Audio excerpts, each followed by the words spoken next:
celebrate the wins? Yes. We celebrate the mud. Each episode has a special guest. Tony-nominated actress, Broadway's Lilli Cooper. Tashir Zameda. David A. Gregory. Getting messy with muddy topics. We are going to be talking about grief journey. With hilarious moments. Now get over here. And deep conversations. I'm ashamed to even admit this, but this is what happened. This is Into the Mud. Hey everyone, I'm Alex Cumin. And I'm Drew King, and welcome to Into the Mud podcast. We are coming to you live from the Barrow Room at the Mall in West Village in New York City. Super excited to welcome one of our first guests to the podcast ever, Tony-nominated actress and very, very dear friend of mine, Broadway's Lilli Cooper. Hi, y'all. Yes. Thanks for having me. So excited you're here. Thank you for being here. Yay. I feel so honored to be one of your first guests. Oh my gosh, we wouldn't have had it any other way. We needed love our it. top tier people. We needed our best. Of Our course. best pals.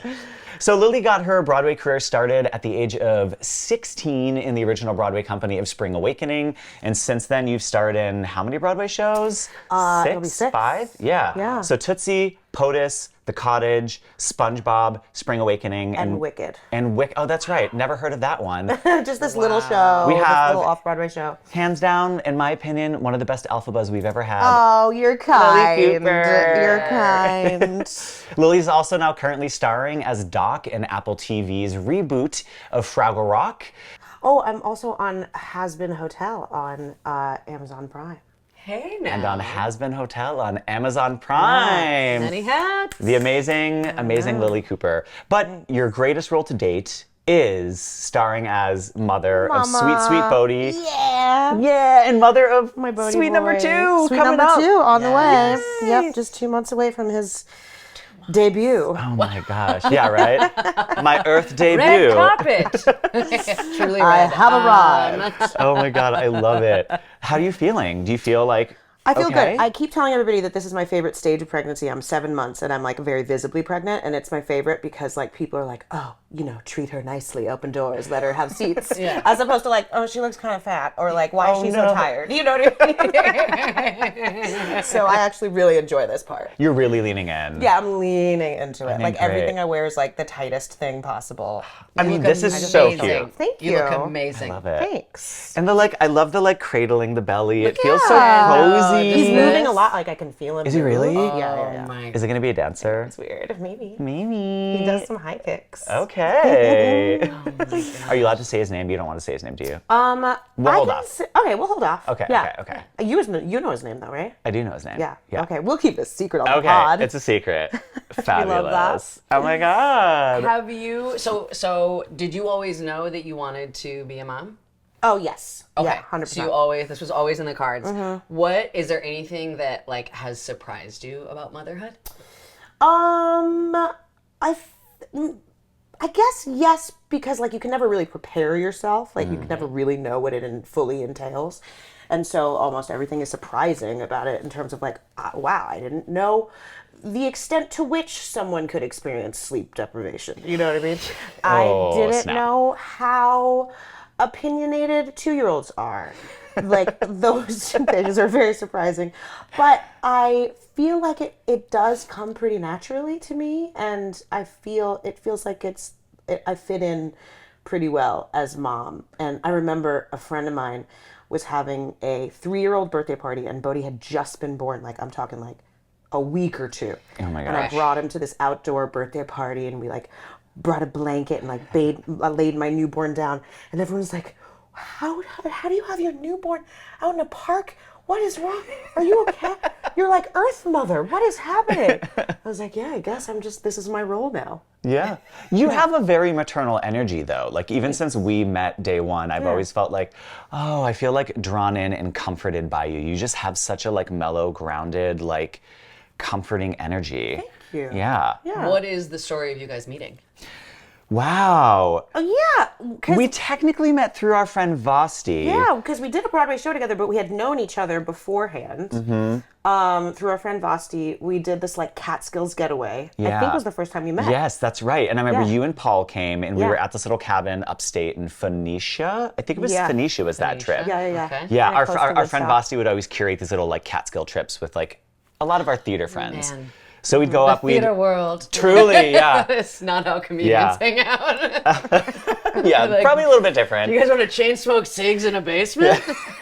Like, no. And we're like, do you want to like bring all your feather boas and wigs to Yeah. a cabin in the woods? Exactly. I chose the wrong path. Yeah, theater people are weird.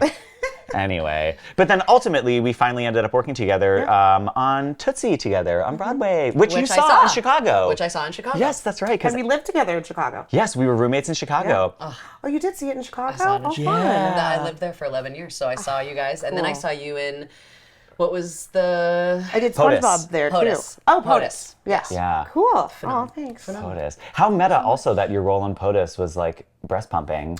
Okay, so I find this, I'm like fully in my mother era right now because I was, I had a newborn when I was doing POTUS, and my character had a newborn and was nursing and pumping on stage.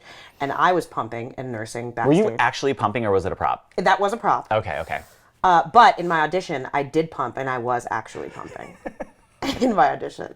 Was Susan Stroman just like, wow, Oh, this okay, is method, bold. this is great. Interesting. Yeah. Interesting. Yeah, absolutely method And then acting. my most recent show that I did, The Cottage, I was heavily pregnant with a fake belly, but the last 2 months of that run, I was actually pregnant. Wow. So I'm like officially a method actor now. You are. And one special thing was that when you were filming season 1 of Fraggle Rock was when you had first found out that you were pregnant with Bodie. Yeah. And so how special to be filming like a children's show, knowing that you are growing a child inside of you. I know, and now he That's watches it, Oh my God. and I get to tell him like, "You're on that show. That's you. You were in my belly." You were He's in SAG. there. Did he join? He joined SAG, He's right? SAG, Yeah, 100%. he's already SAG. I know. Incredible.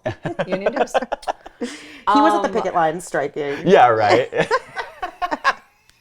Loved his poster. Oh my God. What? Okay, so I mean, like, I'm just curious, as someone not in the theater world, like, it seems so rigorous, like just the performance schedule. So, what is your performance schedule like, and how did you manage? Like, being a new mom is the hardest thing, anyways. And then you are going backstage, you're pumping, you're exhausted, you're not getting sleep. Like, what does that even look like? Yeah, I mean, so Broadway schedule is 8 shows a week. It's 1 day off a week. You work 6 days, which is honestly ridiculous. And the hours, especially during rehearsals in tech, are really tough because you're working morning, noon, and night. And it's a give and take. For rehearsal, I missed all of the daytime with Bodie, and I had to sacrifice that. But I got to go home and do bath time and bedtime, which was wonderful. And then when the show opened, I got to spend the day with him, which was great, but then I missed bath time and bedtime. So you're always kind of sacrificing something. So that was like a really tricky, hard balance, on top of being utterly exhausted. I think you just kind of like have to suffer through the exhaustion in a way. That's kind of like how I got through, but also having like an incredibly supportive family and friend group around me was amazing. My mom lives in New York, and she is basically Bodie's like third parent because she watches him all the time and lives in Midtown where I mostly work. So it was always incredibly convenient to just drop him off at her place and then go to work, and my husband would pick him up. And so we figured out our way, we figured out kind of how we made it work. And also like something that was really important that I learned about the process of like doing an 8-show week while having a kid is that I had to give myself grace. Like when I knew I was too tired to do a show, I would call out. Yeah. And I think we had a different mentality about that before the pandemic. We would be like, go to work. Gotta do the show, Gotta do the go show. to work. The show must go on. Yeah. You do 8 shows a week. You don't call out for the smallest little thing. Even if your head's falling off, you still do the Yeah. show. The And smallest little thing. You're like, I just had a human fall out of my vagina. Yeah, exactly. That's very small. And so I was like, no, I'm going to call out when I need to call out, even in a limited short run. Yeah. That's what understudies are for. They're thrilled to go on. It's exciting that they get the opportunity to. So I was like allowing myself to give myself grace in those moments. I love that. That's like a thing I have been struggling with lately is like feeling like I can't call out or can't take days off because I'm like, but it's money on the table, or it's opportunity, or It's like exposure, this connection. exposure, Yeah. connection, and what am I missing when I don't go in versus what am I missing from my health when I do Yeah. go in? Like, what am I missing Yeah. from my mental sanity when I push myself, when I know I cannot physically or mentally do it, and I just go, just white knuckle it, and it's like, for what? For what? Like, truly for what? Because we put monetary value on when we go to work, but we don't put any monetary value on our time and like mental health outside of work. So I remember thinking like, oh, if I call out, I'm going to lose this many dollars, right? But does that equate to, you know, me losing my actual sanity? You have to kind of balance the scales in a way and remember like your mental health and wellness actually have value to them as well. Well, if you don't have your mental health and your wellness, then you have nothing else. Yeah, exactly. I mean, the second that carpet gets pulled out from underneath you, then you're kind of screwed. I mean, you have experienced multiple times with your cancer diagnosis. Yeah, I've had cancer 3 have that robbed of you, times. yeah. Like to have like where you just go, okay, well, I have, you know, not saying that I did anything to cause it for myself, but you're out of, you can't work for when you're treating it and all that stuff, and you just every time it's happened, I'm like, okay, I gotta slow down, I gotta take care of myself a little more. And then it's so easy, especially in this city, especially in entertainment, to get caught up in like, okay, but I like to perform, I want to perform, I want to do shows every night. But yeah, when you are burning yourself out, or you're getting to that point where you know your threshold, which I think has taken me a long time, like it's taken me to my mid-30s to be like, okay, I know this feeling, I know this, Yeah. like I am approaching the edge here, and I know now that when I hit that point, I need to scale it back and I need to call out. So I'm to your point, post-pandemic especially, I think I'm way more comfortable being like, hey, I can't come in tonight. Exactly. So sorry. Yeah. Right. And also not apologizing. Yeah. Also, not sorry. Not sorry. This is my Not choice. sorry. Yeah. I'm allowed I to make don't. I choices. lost my voice. Yep. Like I can't. This is the cannot thing. I cannot speak. do So the I job will I'm not be supposed to do. coming in today. Yeah. Yeah. Yeah. I think that's a great segue into the premise of our show, Into the Mud, which is where we want to talk about, you know, these mud puddles in uncomfortable transitional spaces where things maybe aren't working out. Because from our perspective, and I know you as a dear friend, like you're crushing it. You know, you just established yourself in this really new, beautiful home. You're coming in with a second child. You have the most delightful, wonderful husband in the world. Career's popping off. Everything's going well. Like, it's going very, very well. But as someone who knows you personally, I know that there are some muddy things that you're struggling with. 100%. Which leads us to this really complicated work-life balance. Yeah.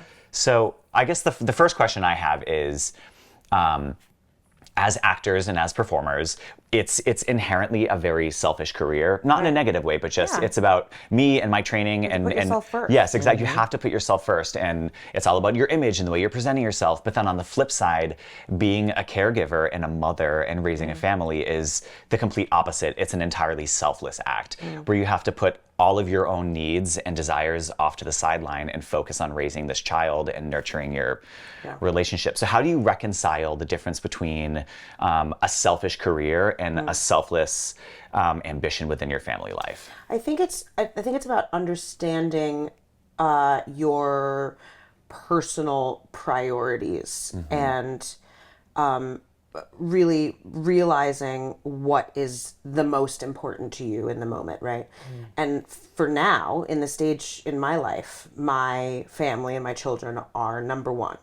And it's so weird saying children, plural, are number one, right? So like I have to turn down jobs, which is a blessing that I can get offered things that I have to say no to. Is that happening a lot right now? It's happened a few times. Yeah.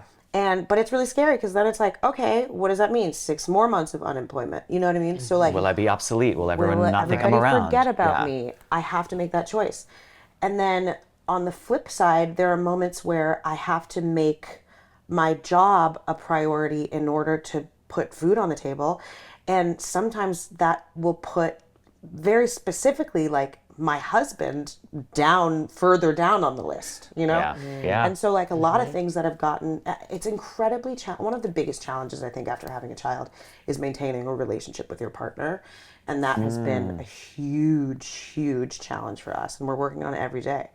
And I see my husband as this incredible father, and this like passionate, nurturing man, and who I adore, and yet I still find myself not really giving in the way that I wish I could, because I just don't have enough. Yeah. You know, like your well only has so much. And so you can only give so much up. And so like when I'm in a show doing 8 shows a week and I have a toddler at home, I feel so guilty and terrible that my husband becomes the last thing that I think about. And that's a huge mountain to climb in this, muddy water of navigating personal life and career. So it can be really scary. And, there's this kind of there's always this kind of Instagram filter sheen of what our lives look like, right? On paper, you could say I'm nailing it, right? Yeah. I had a baby. I've done 2 Broadway shows since I had a baby. I also don't sleep at night and cry a lot.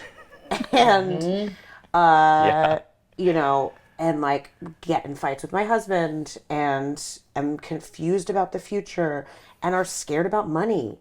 And terrified about having the second child. Like, of course, so excited, but truly scared shitless. And so there's all these, it can look so kind of bright and sunny and exciting on the outside, but is actually kind of terrifying in reality, What is so terrifying about bringing on a second child as someone who has no children? Yeah. I can imagine, but I want to hear it from you. Well, I think, like I said before about not ever really knowing what to expect, bringing home baby number 1 was like, whoa, this is really hard. There are really stupid people in the world. And I'm like, how did they keep people alive? What do you mean? I think I'm somewhat intelligent, street smart, and it's a challenge to keep a human alive. And so the fact that we're adding another person on top of that to keep it, and that's what it is. You're just trying to keep this thing alive. Yeah. Pretty much. You also want to make him a good person and enjoy his life and be a happy little munchkin running around. But for the most part, you just want to keep him alive. And it is a daily challenge, especially in toddlers who are constantly trying to kill themselves. And he's rambunctious. Bodie is everywhere and everything all over the place. Everywhere, constantly. Our elevator's been out for the last 3 days. Oh my gosh. And we live on the 6th floor. Exciting. 7 months pregnant. That's exciting. And I have a 2.5-year-old. That's who insane. sometimes doesn't want to walk upstairs. Yeah. And you can't make him. You No. can't make him. You pick him up and you're not allowed to hit him anymore. No, Oh my god. Yeah, so No, it's, that all it's the checks out, adding, yeah. there's not even that there's not enough time in the day, there's not enough hands and not enough eyeballs to even fathom what it's going to be like to manage a toddler and an infant. I have no idea. I'm just going to figure it out. People do it. That's what my mom said. I was like, how did you do this? She had 3 kids in a 2-bedroom apartment in New York City in the 90s. Single. How did you do it? And she was like, you just do. You just do Yeah. it. Your mom's a just rock do star. it. Yeah. I have so many friends who are in this toddler and infant stage at home and I'm hearing so many parallels of just particularly the relationship with their partner kind of coming be going on the back burner, which is really hard, and just this need to really expand communication on are we good, because you can't, you don't have the capacity. You just don't have the capacity. It's just wild. And I'm curious, do you guys, especially at this time when they are so young, when the kids are so young and about to be on the way, are you guys just accepting that okay, this is a point in our lives when our relationship is gonna feel a little strained? Do you have open communication about that? Is that a thing you guys talk about? Absolutely. I think it's the being just brutally honest with ourselves and realizing this is going to suck for a while. It might be a few years. This might suck for 5 years. And we have to have faith that there is light at the end of the tunnel and that we will see that positivity again once both of our kids are in school and we have a little bit more free time and maybe we have a little bit more sleep. You know, it's about having faith that there is something on the other side. Yeah. Because you lose a lot. You lose a lot of yourself. You lose a lot of the passion that you have for each other.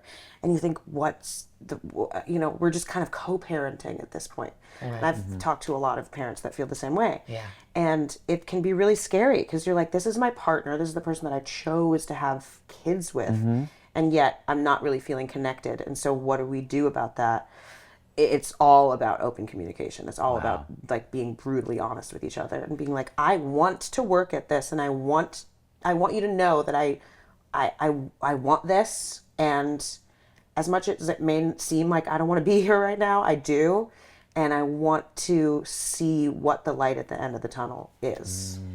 Do you feel like both of you are good communicators, or have you grown in your communication together? Like, I think a lot of I don't think communication is taught to us in a healthy way. Like, it's whatever your parents did. Correct. It's like it's whatever Following that the was. same patterns. And then it's never mentioned anywhere. Yeah. And then we're just all expected to just know how to be open about what we want. And it's like, do you feel like you're a good communicator? Some days when I feel like I have, like, as like we were talking about, like, have the capacity to. Yeah. Because it's work. Yeah. Like, communicating is work. And sometimes you don't want to work. Sometimes you just want to say something passive aggressive under your breath and leave the room. You know what I mean? Because that feels better. Yeah. So, No, I'll unload the dishwasher my again. God. No, I wanted to. so there are good days and there are bad days. Yeah. For sure. And yeah, I mean, we've been together for almost 10 years, married for 8 almost. Isn't that crazy? That is so bonkers. I know, it's really wild. Oh so my gosh. It's really wild. So yes, for sure we've gotten better. I definitely think that we have miles to go to become the perfect communicators. Yes, Absolutely. Definitely. Okay, so you come from this wild, like, family dynasty of theatrical royalty, in a sense. I mean, everyone in your family is so immensely talented. Your mother was an actress, your father's an actor, your brother Eddie's an actor, Alex is an artist, and then there's you, Tony-nominated actress. You come from this, like, wild theatrical family. So how do you feel about if Bodie or baby number 2 wants to go into entertainment? Would you support that, or are you like, go be a doctor? No, I mean, of course I would support it. There's no way I would ever be like, don't do this. Yeah. I think the reality of it is I came from a theater family and a theater background, and I witnessed the harsh realities of it and kind of knew what I was getting into, right? My dad always talks about how, like, I knew the beans and rice days, the days where we only had beans and rice, you know? Yeah. And so to still want it passionately after experiencing those, you know, harder times, I think means you really have a passion for it and understand what the potential outcomes are, right? So I feel like if Bodie wants to become, be in the arts somehow, which I would not be surprised if he does. Wait, really? Oh my God, no, I would not be surprised at all. He's such a little showman. For something about him makes I me love feel like he that. wants to, like, I don't know, like, be a pilot and, like, play soccer. Yeah, But I I mean, don't know. that But I'm too. just seeing the Paul in him. 100%, Yeah. 100%. But he is a little performer. Like, I can see that, yeah. When I was doing Oliver, we played the soundtrack for him, and he got up on the coffee table and started singing along. Yeah, like this is what I Yeah. don't like. I don't know what like your family like dynamic is at home, but I just imagine just like when you're like getting ready for the day, Yeah. you're just like shimmying into a scarf. Yeah. and a 5, 6, 7, 8. We do just like make up songs when we walk to school in the morning. Yeah. Like this the other day, I was like, we gotta walk down the stairs because the elevator's broken. And Bodie's like, elevator broken, elevator broken. And I'm like, this is amazing. It's so cute. He's your little backup singer. Exactly. Yeah, make the building disaster fun. I know. Oh my When he gosh. was really little, he like picked up objects and put them to his mouth and Oh, so started he's got it. projecting as Yeah. though he was holding a microphone. And Yeah. I'm like, where did you learn this? I didn't teach you what a microphone was. So he kind of innately had that in him. Can he carry a tune? Do you know yet? Oh yeah, he like he can sing on pitch. Oh gosh. Okay. I was He's so gonna. Okay. So proud. maybe he's not gonna be a pilot. Maybe not. Yeah, I don't know. okay. But I'd be, of course, He'll play I'd be a like pilot. thrilled Yeah. for anything.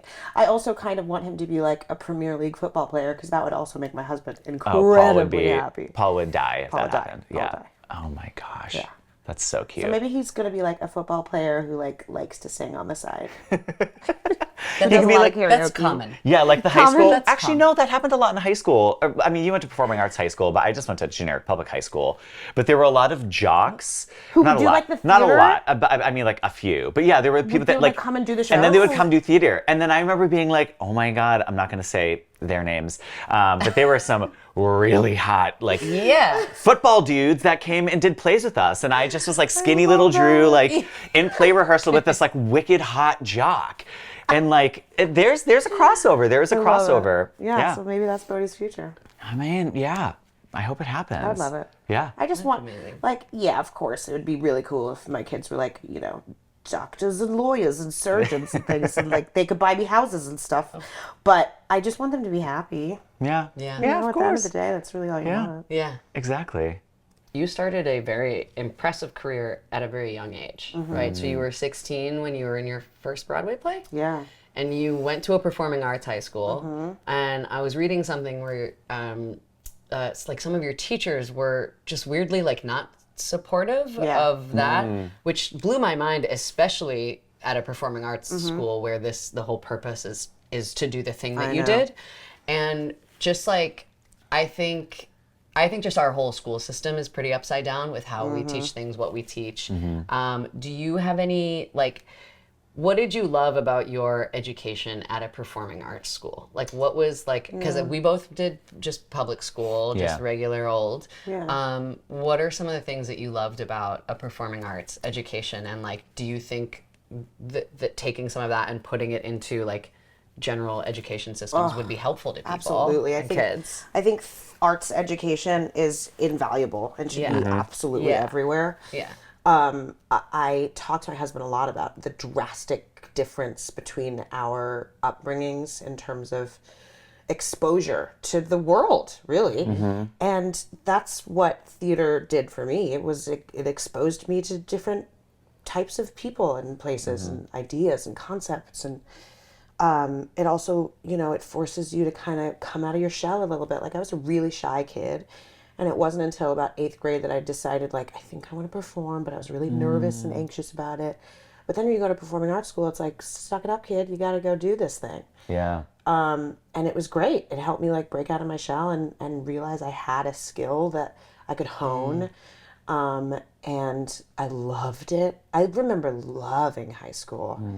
I loved that we could do something that we were excited to do every single day. You know, the idea, I was like, how do people go to a school and just do academics all day? That sounds awful. That's what we did. And everything's fine now. Yes, We good, had, going like, well. half of our day was our, Yeah, like, you know, what did the day look like?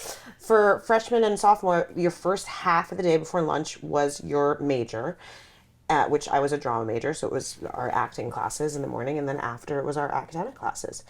So literally half of our day was devoted to that. And I love that it was the first half of the day. Yeah. And not the Start. not the like Yeah. Lethargic second half Yeah, of the day. yeah. When you're a junior and a senior, it's the second half, which is tougher. Okay. Yeah, but you're like more used to it, I guess. But it's, I mean, I think about what I have used from my high school education, and it's pretty minimal. Like, Yeah. I didn't need the math classes. I Yeah. didn't need what I would have loved is social emotional learning, communication skills, 100%. Budgeting, Financial finance. financial literacy. Would have been helpful. Any of this. literacy. I do not need Why to know how to do we not know how to train- do our yeah. taxes by the time we turn 18? It's That's absurd. insane. Yeah. It's absurd. It's absurd Yeah. and unreasonable and so unfair and sets us up for failure. Yeah.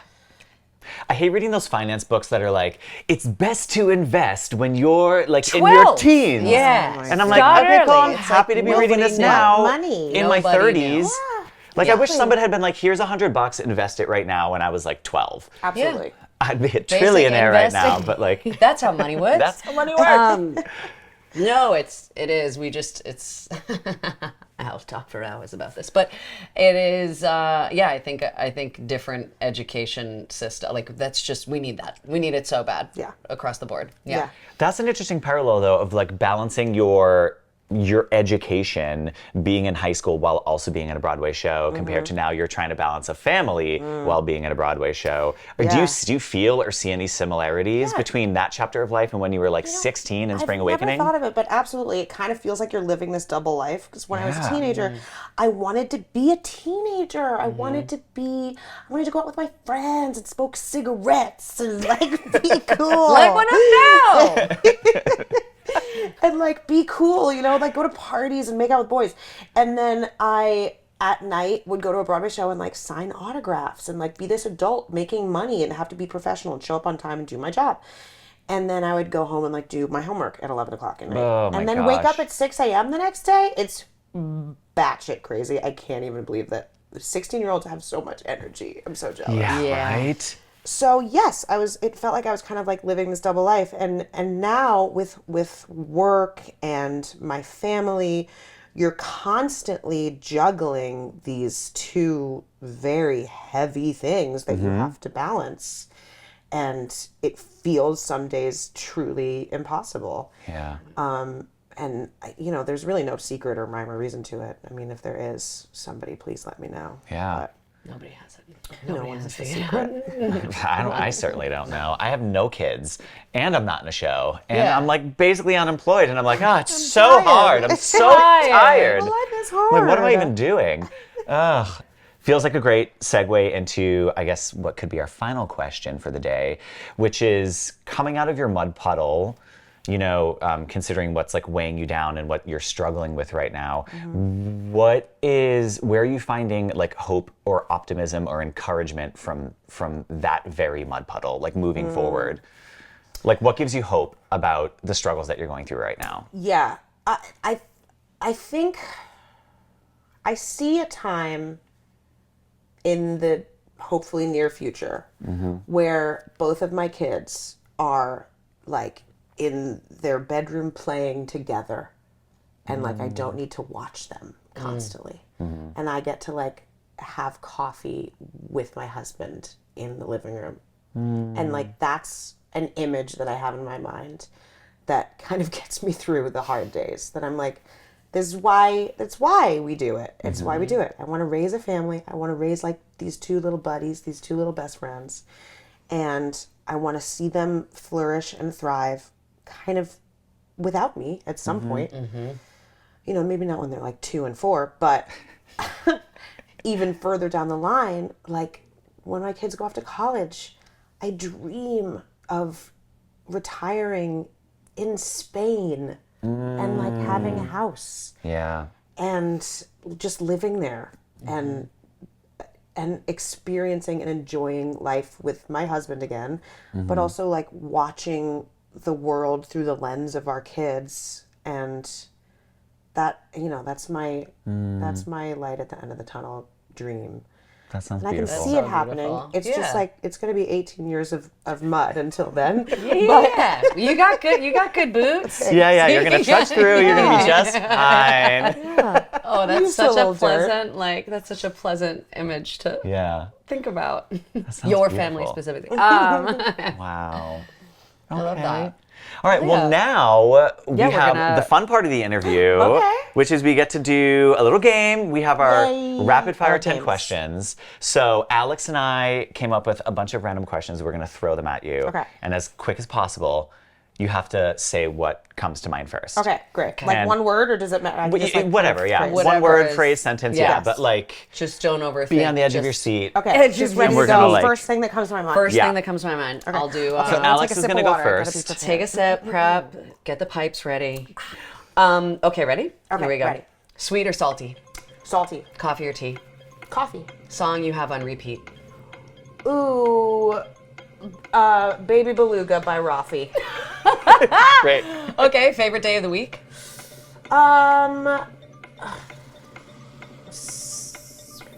Friday. Would you rather? Friday. Would you rather be able to speak every language in the world or talk to animals? Ooh. That is really a hard question. I want to say every language in the world. Yeah. That was great. Okay, next 5. Here we go. All right, don't hate me for this. Spring Awakening or SpongeBob? Sorry. That is dark-sided. I know, dark-sided, That is dark-sided. gargoyles. Ooh, SpongeBob. That's okay, it's okay. Okay, great. Are sea monkeys actual monkeys? No. Okay. What condiment do you hate the most? I love all condiments. But I'd Wow. say my least favorite maybe is mustard, but like I still like it. Okay, great. There's Okay. space for mustard. Great. All right. If you had to rename Bodie, what would you rename him? Ooh, that's a good one. I really loved the name Charlie. Oh, Charlie. Yeah. Charlie bit my finger. Charlie okay, bit great. my finger. Okay, and final Kill Fuck Marry Broadway edition. Ooh. Barbara, Liza, Judy. Ooh, okay. Kill, fuck, marry. I think I would marry Babs, Yeah, I would too. right? Because she just seems fun. Yeah. And stable. Yeah. And then I would fuck Liza. Because, wait, Yeah. who is it? And Who is Judy, it? and Judy. Liza and Ooh. Judy. And I would kill Judy. She's already dead. R.I.P. Oh my gosh. Yay. I love that. Lilli, we love you. Thank you so much for being on Yes, this you guys. podcast. Thank you So Thanks much. for How having me. can our guests see more of you? Where can they find you on social media, You or where find can they see me you? on the Instagrams at Lil Coops with a Z.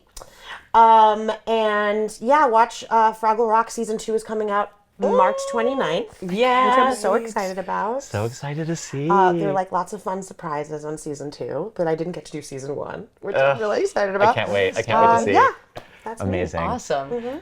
Thank you so much, everybody, for watching and for listening today. We really appreciate it. Go ahead, like, subscribe, and follow us on all channels. We are Into the Mud Podcast on our website, our email, our Instagram, YouTube, TikTok, blah, blah, blah, all of the above. Thank you so much. Thank you. And we can't wait for you to come back and listen to more on Into the Mud Podcast.